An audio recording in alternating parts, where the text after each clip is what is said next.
How do I choose my life partner? Studies from psychology will answer you. The question, how do I choose my life partner, may be the most important and serious fateful question in your entire life. The answer to this question will shape your private life forever because of the happiness or unhappiness of this decision and the ensuing special or bad children. When the issue is related to fateful decisions, such as marriage and eternal engagement, this means that we spend more time to carefully study our options and to scrutinize them and to be careful before taking any step, and to consult experts and psychologists in this field away from unscientific myths and useless popular sayings. So how do we choose our life partner? How do I choose my future husband or future wife? What are the steps for partner selection?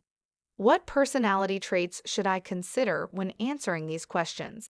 We will try to present some results of relationship psychology research, which studied the main factors that constitute successful relationships and which tried to extract the most important factors that predict a successful relationship between the two parties. If you want to know the direct steps that you should follow in order to make your decision about the right partner, then you are in the right place. First, know yourself.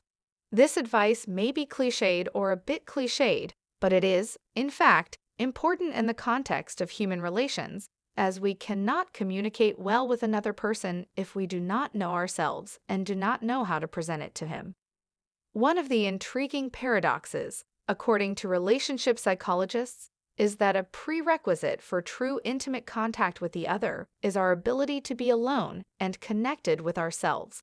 Thus, knowing our personalities, our attachment style, our ways of resolving conflict, and our self-reflection on our personal traits seem of utmost importance. Specialists also advise having a reasonable amount of future vision at all levels, professional, social, and family. Second, slow down in getting to know the other and do not rush. Perhaps it is clear from the factors that have been presented as indicators of the success of long-term relationships that they take some time to appear, and that most of them do not fully appear except within the relationship. Therefore, it is good to wait and think carefully before making fateful decisions, and to give the stage of acquaintance its due. Some people may feel a lot of social pressure to make a move on this front, but patience combined with more well-guided acquaintances is usually the best option, according to professionals. On the other hand, some may feel ashamed to discuss sensitive or controversial issues, such as basic values, personality weaknesses, religious beliefs, and ways to deal with anger and disagreements.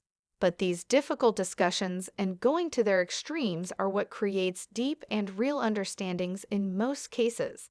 And remember that feeling safe and comfortable is one of the most important factors in a successful relationship. Third, don't let your love overshadow your rational view of the nature of human relationships. Relationship psychologists almost unanimously agree that we will always have doubts about our decision to enter and commit to a relationship, but that is the nature of human relationships. You won't find a perfect person all the time, and the earlier you know their flaws and define your attitude toward them, the better. Success in marital relations does not lie in achieving perfection or a happy life permanently, but rather in feeling the meaning of deep connection with another person, building a family, and self-growth through concessions, giving, and abandoning self-centeredness. It is therefore important to keep our expectations rational from the other and from the relationship as a whole, and not let our dreamy fantasies dominate our attitudes and decisions. Erich Fromm says we're too busy finding the perfect partner, but we're not too busy being the perfect partner and the best version we can be. One person is definitely better than another, but we often overlook an important aspect of the equation: us. Many people depend in their expectations of happiness in intimate relationships on the actions of the other, rather than on themselves or their interaction with him. 19. Although research clearly shows the importance of joint interaction in raising the rates of satisfaction. Fourth, learn about the main factors that contribute to the success of relationships. Fifth, Ask the right questions until you discover the other. Specialists and consultants in family therapy are advised to ask about these topics specifically and in depth, as they open the door to many opinions and related topics.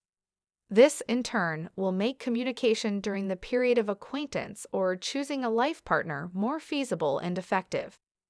The topics of family and friends, dealing with anger and disagreements, reveal a lot about the way a person thinks and intersect with many of the challenges that any intimate relationship may face. Of course, there are many other important topics to discuss, but these are only preliminary suggestions.